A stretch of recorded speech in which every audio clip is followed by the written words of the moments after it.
Hi அஸ்ஸலாமு அலைக்கும். Welcome to Mubassis kitchen. இன்றைக்கி என்ன ரெசிபின்னு பார்த்தீங்கன்னா, ரொம்ப சிம்பிளான ஈஸியான ரெசிபி உருளைக்கிழங்கு வெள்ளை குருமா. எப்படி செய்யலான்னு பார்த்துடலாம் வாங்க. ஃபஸ்ட்டு நம்ம 3 சின்ன உருளைக்கிழங்கு எடுத்து வேக வச்சுக்கலாம்.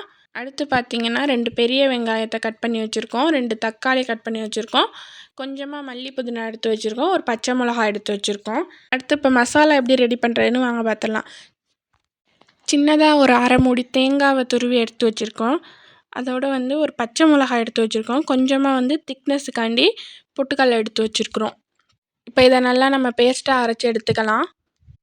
நெக்ஸ்ட்டு பார்த்திங்கன்னா ஒரு கடாயில் 4 டேபிள் ஸ்பூன் எண்ணெய் விட்டு நம்ம கட் பண்ணி வச்சுருக்க வெங்காயத்தை சேர்த்து நல்லா வதக்கிக்கலாம். வெங்காயம் வதங்குறதுக்கு நம்ம எப்போதும் ஃபாலோ பண்ணுறது தான். கொஞ்சமாக உப்பு சேர்த்து மூடி போட்டு வச்சோம்னா சீக்கிரமாகவே வெங்காயம் வதங்கிடும். இப்போ நல்லா வெங்காயம் வதங்கிருச்சு. அடுத்து பார்த்திங்கன்னா 1 ஸ்பூன் இஞ்சி பூண்டு பேஸ்ட்டு சேர்த்துக்கலாம். இதை நல்லா பச்சை வாசம் போகிற வரைக்கும் வதக்கி விட்டுக்கலாம். அடுத்து நம்ம தக்காளியையும் பச்சை மிளகாவையும் சேர்த்து நல்லா வதக்கிக்கலாம்.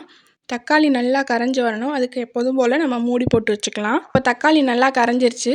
நம்ம பட்டை, கிராம்பு, ஏலக்காய் எல்லாம் சேர்த்து அரைச்சி வச்சுருக்க பிரியாணி மசாலா 1/4 ஸ்பூன் சேர்த்துக்கலாம். உங்கள்கிட்ட பிரியாணி மசாலா இல்லாட்டி நீங்கள் ஃபஸ்ட்டே பட்டை, கிராம்பு, ஏலக்காய் போட்டு தாளிப்பில் சேர்த்துக்கோங்க.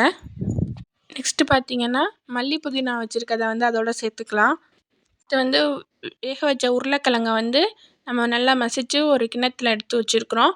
அது கூட நம்ம அரைச்சி வச்சுருக்க மசாலாவையும் சேர்த்துடலாம். பார்த்திங்கன்னா குழிக்கரண்டியால் 2 கரண்டி தயிர் சேர்த்துக்கலாம்.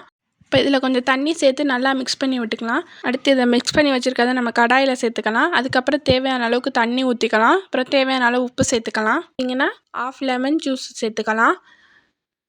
இப்போ இதை நல்லா நம்ம மசாலா வாடை போகிற வரைக்கும் நல்லா கொதிக்க விடணும்னா உருளைக்கிழங்கு குருமா ரெடி ஆயிரும்.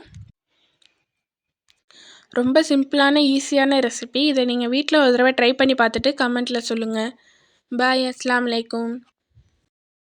நம்மளோட சேனலை சப்ஸ்கிரைப் பண்ணுங்கள், லைக் பண்ணுங்கள், ஷேர் பண்ணுங்கள், கமெண்ட் பண்ணுங்கள்.